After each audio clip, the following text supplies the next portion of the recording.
Good evening and welcome to Social Media Fridays, episode 64. Each week we meet here to talk about what happened in social media this week. We post items of interest in the Social Media Fridays community, and we come here to talk about them. You can add your own topics if you like. And you can also join us if you like. All right, our first item of general business this week is a new or a beta test of a messaging app. It's called Blab. Apparently, it's like Periscope. I haven't tried Periscope. I did have a look at this Blab last week, I think, and I led Meher Bagat towards it. Tell me what you think of it. Well, Blab is more of a video version of a chat. There's no, there's no chat version for it. It's just a video version that you go live and and have a good conversation with people. And people, I think it's only limiting to 4 to 5 people on the web version because they only have web version for right now. What they do is basically you get onto the platform, and if there is a very interesting topic that you want to talk about, or it's there, people are performing it. I mean, there is a live different topics that people are discussing. You can join them, or you can start up with your own topic, and then you can join in that group or make another group for yourself. What basically happens is 4 to 5 people get into that room as a video version, and the rest can join them on a group chat that goes on the right side, which is a great option that if you want to conduct Q&As into, if you're conducting a Q&As, it's a great platform. There's no one-on-one chat, private chats. It's completely web and public site. There is no recording feature, whereas in Periscope there's a recording feature that automatically takes your video conversation and saves it. But there's a major difference between Periscope and Blab. Blab is more of a conversation between people. Periscope is a single person just talking to people, and people are just like liking and commenting on that. So it's a very singular version of video chat, not basically chat, video version of. It's just a YouTube thing. You just upload, and people can comment and ask you questions. So it's a live version of your videos when it comes to Periscope, whereas Blab is more of a conversational area. That's the difference. Both has their, I think, cons and pros.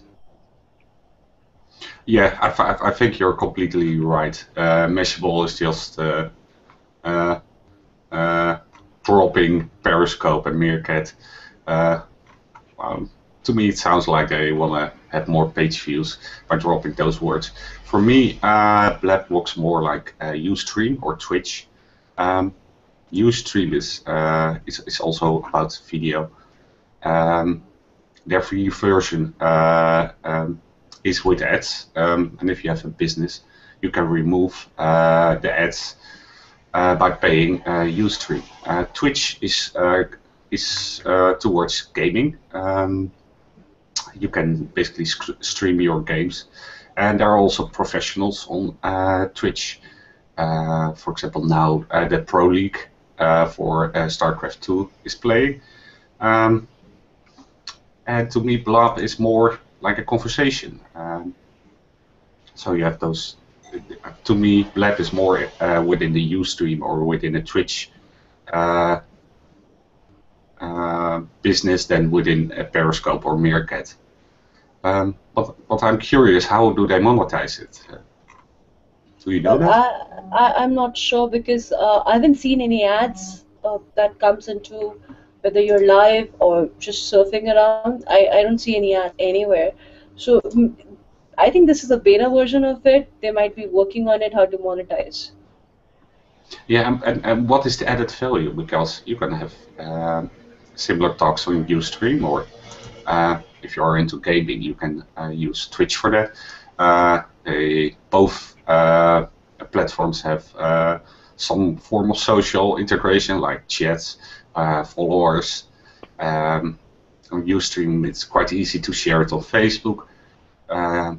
So, what is the added value of Blob? See, I'm not sure about the other side, but Ustream, if I'm not mistaken, it has just only, I think, 2 people in total of 3 people when it comes to free version of conversation, right? Yeah, On yeah, Ustream. there are limits. Yes. Okay. But with Blab, there is no limit. Only 4 to 5 people can join the video conversation because of the streaming, the bandwidth, and everything. Maybe I think that's the only limitation that they have. But anyone can drop out and join. If you just have to approve those people to join in. When it comes to, it's pretty live. I think it's much different than Ustream in that area, because once you start a conversation, it leads on, people join in and they drop out and new people come in. So it's, I think, different. Ustream is basically a monetizing platform when it comes to video conversations or video chat or hosting a live video event. But Blab is, I think, more on a discussion, conversational based. Yeah, yeah. So it's more like Hangouts then. But then, yeah, it's live. See, Hangout can be private. It can be between 2 people. It can be between group of people, and it can be stored, right? It can be stored in your YouTube. But for right now, what Blab has is just come in, go out. There's no recording for it. It's just live. It happens and it just shuts, right? So there's no recording. There's nothing like that.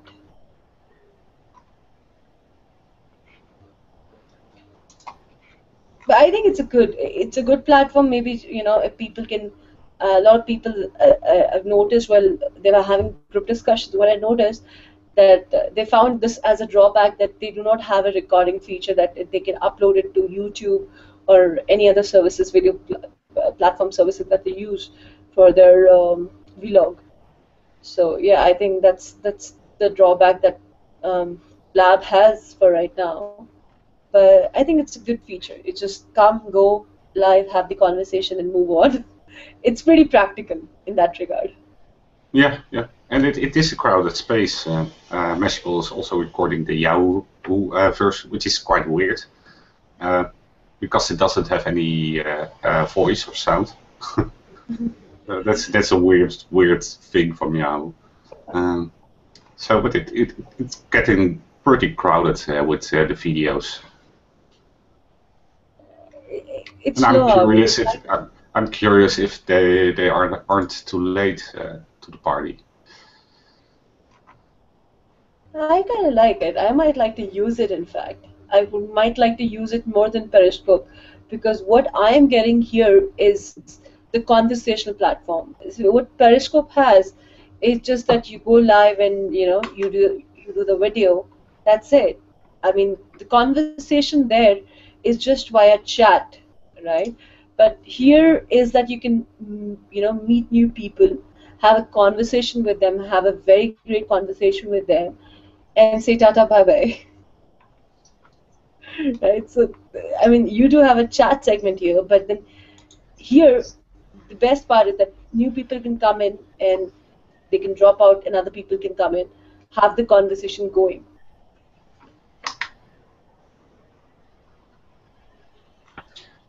And it's on desktop? Or? Desktop. It's not a mobile version. I tried looking out. Okay. I'm not sure for Android. I only did a search on Apple Store. Apple Store doesn't have their versions, and their site doesn't talk about anything about download, mobile version for either for Android or Apple. And for conversations, it's probably better to have the desktop version. Yeah. I think we should.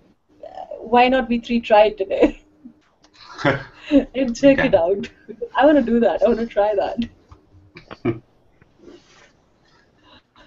Jim should be available for it.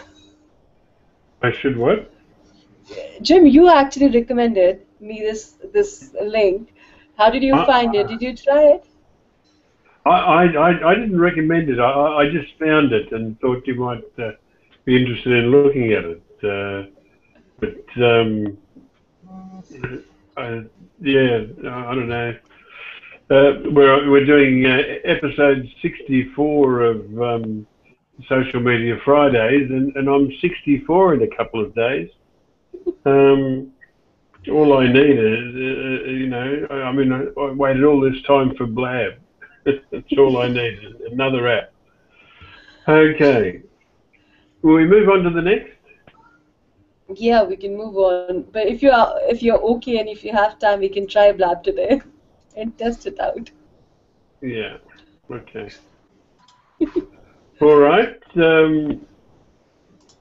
Let me see. Edwin, you had an issue last week contacting a whole set of people, and what was an issue was the polarization of the peer group that you were calling, because some were on Facebook but not on Google+, some were on Google+, but not on Facebook. Tell us about that. Well, actually, nobody was on Google+, Jim. It happens more often than you think. Basically, I want to send people an invitation for my father's birthday, and they were all on different platforms. They were on Steam, Facebook, Twitter, I think. And of course the normal SMS and GSM, but it was a mess. Was using so many apps and then reply and. But since yesterday I got them all on WhatsApp.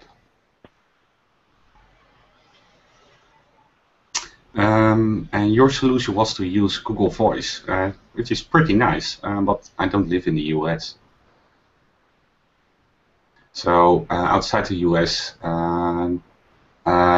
you have to send messages over a Hangout, and just like Google+, nobody uses Hangouts.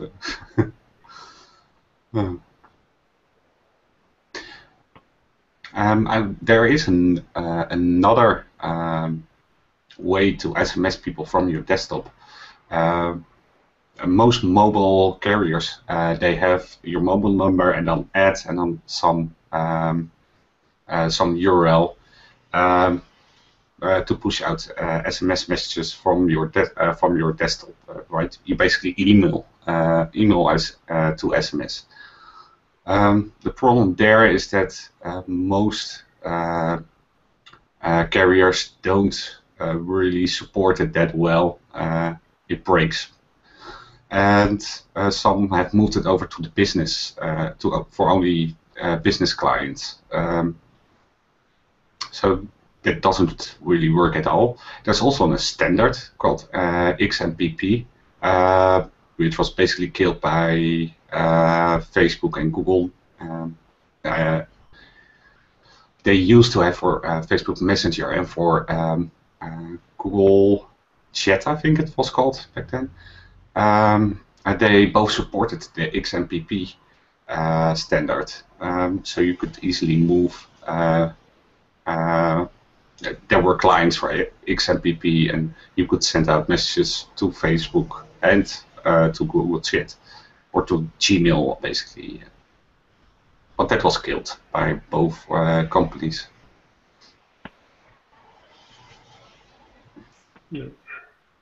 So basically, you need to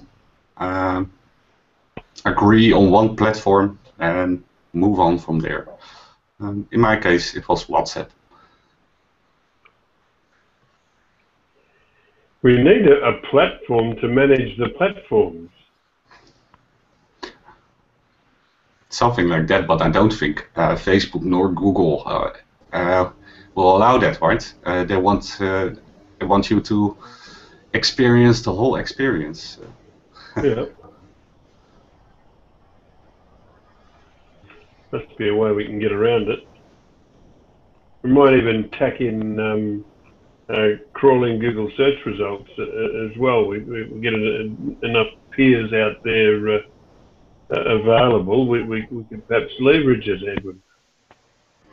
We could, yeah. Well, we move on to the next. I'm recording that as a yes. All right. This one is for direct messages. Any messages I seem to get on Twitter of people wanting to tell me something, or connect with me here, or come and like my Facebook page or something like that. I don't think I've ever had a meaningful message on Twitter, but now I'll be able to get more than 140 characters of it anyway. Well, you can limit the people that send you direct messages, so that may help. I think you can also mute people. But yeah, that is the big news of this week. The limits for the direct messages is gone. There's still a limit. You can only send out 1,000 direct messages. I haven't tried to break the direct messages to see if I can write, I don't know, 100,000 word direct message to you, Jim. But I'm sure somebody will test that and see if there is somewhere a limit. You guys use Google Plus for unlimited word count. You don't need Twitter for that. Google Plus isn't unlimited. There's a limit. Not sure how much, but I thought it was 1,000 words or something, for 1,000 characters. 800, I think 800. 800? Oh, okay. I'm not sure. I think it's 800, or maybe more than that. But yeah, I mean, like, it's not unlimited. That's good. I mean, otherwise I'll just be scrolling one single post instead of Google other post. I'm never. But I think I don't find, to be honest, I don't know why they did even do that. I think 140 characters is a great way to say whatever you want to, and if you can't fit into that, maybe you're just not meant for Twitter. I hope Twitter never, really gets 140 character limit out when it comes to tweets, because if tweets are going to be longer than what it is right now, I don't think I like to be on Twitter anymore. It's to the point, short information, said in few words. That's great.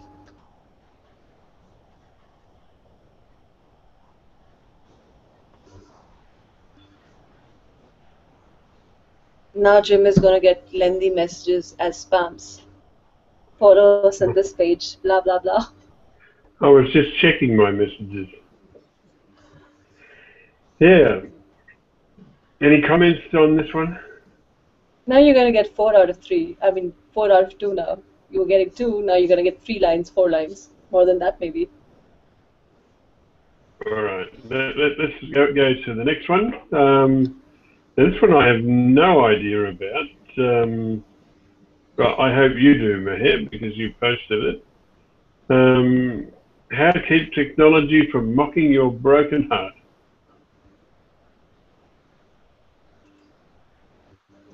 I'm just trying to get back on the page where I left it open and stop reading it. Just a sec.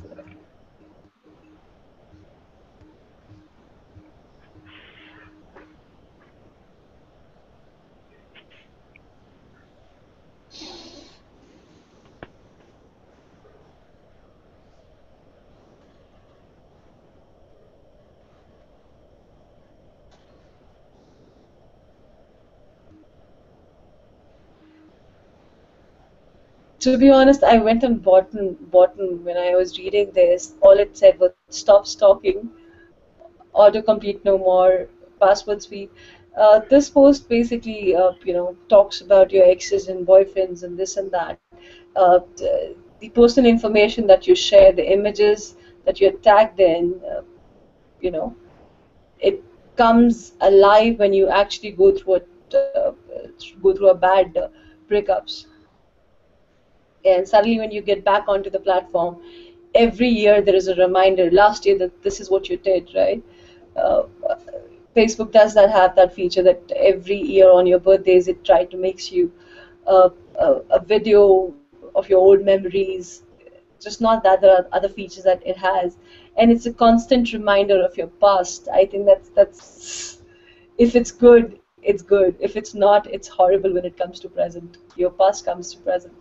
So I think sharing your information, your personal information, your login credentials, keeping your photographs public, it's like not a good idea anyway. I'm just gonna go through a quick read.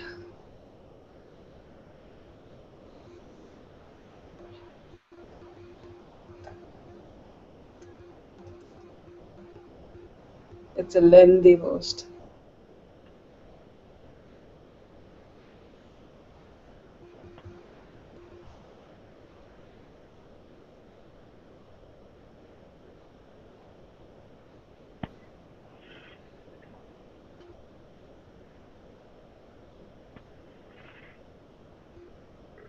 I was watching a show on free-to-air tonight, and it involved a young lady who committed suicide from being bullied, and she'd had 87 mocking messages, bullying messages in a 4-hour period. That's insane.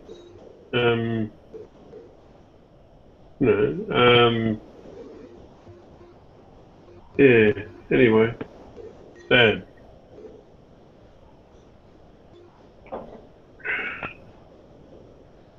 Tim Capper's the only bloke that bullies me.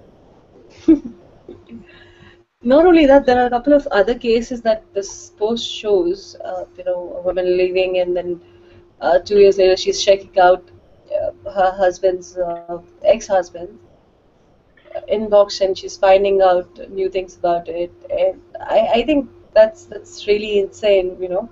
Once you take I think once you move forward in life, you have to cut down all the connections.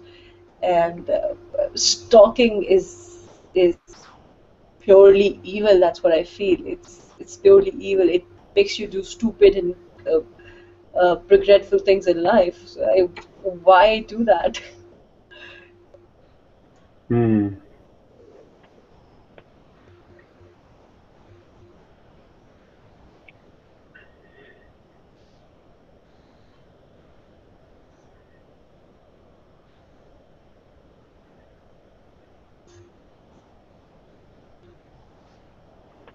Had a comment on our event page, and it was HLW. What does HLW mean?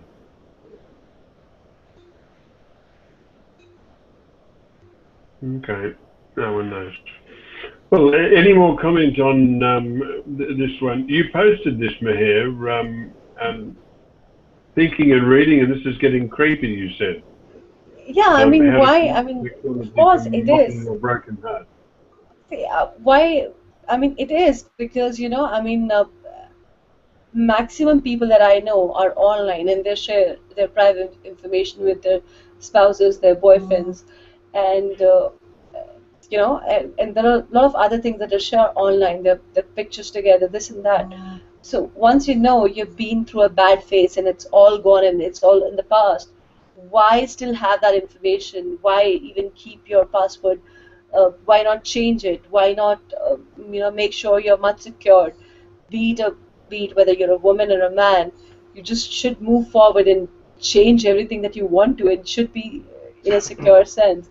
Keeping the same password that your ex knew and your new girlfriend knows, and that's creepy. Tim, do you have a take on it? On what? I mean, On what? take on this article. No.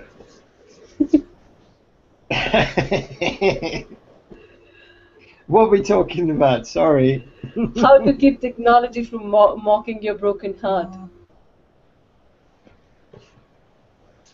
Just don't get married. Don't get involved. You won't have a broken heart then. Why not just have stop being on internet? Like this can happen, that can happen. Yeah. But the online world is scary, man. Don't ever publish anything. If you, yeah, there's just too many trolls out there. Too many. I don't know. I don't get the psychology behind it. Just some serious weirdos out there. What's your take on it, Edwin? I'm taking everyone in.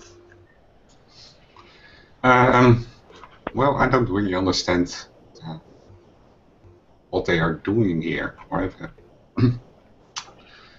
Some advertisement that was personalized for engagement rings when they were broken up. I don't see an issue there. If you already were looking for engagement rings, yeah, sure. That point had this girl who was married and she suddenly left her husband, and 2 years later when she came back and she was like not exactly living with this guy, but what she did was she got into his email and was checking his emails and spam box. She found out that he was already getting engaged to some other woman. Yeah. But this was the woman who actually walked out of this marriage with her choice, and 2 years later she's coming back, getting into inbox. But did you see that one also? It's kind of related, but basically this guy complained in the webmaster forums because what had happened is he had been using his laptop. And then he got a new laptop and kind of gave his old laptop to his girlfriend. They were living together at the time.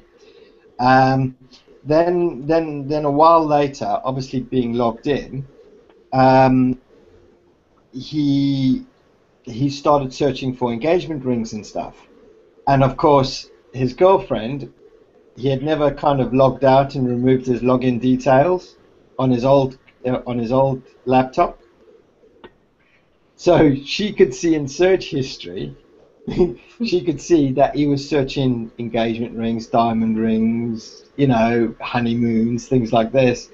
So basically, he gave the game away. I mean, she shouldn't have been looking in the search history, to be fair, but he gave the game away. So he complained in webmaster forums and said, "Oh, that's just not cool because." You basically ruined my whole surprise. But yeah. I think stalking is a very, very, very, very, very evil side of you. I think one should not do it because it really, really makes you do a lot of regretful things in life.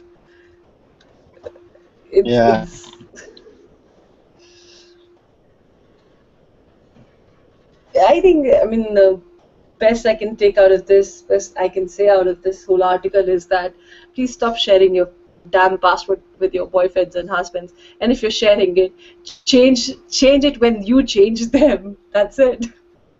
Yeah. That's it. That's.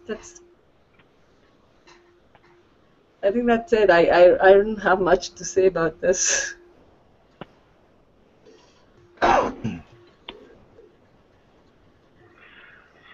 Okay, well, I think we're about that time. If I click this next button, yep, it is. If you're watching us later, thank you for your interest in what we do. It makes what we do worthwhile. We'll be back at the same time next week to do this all again. Don't forget, if you want to add a topic to the Social Media Fridays community, you'll find it on Google+, and we'll talk about it next Monday.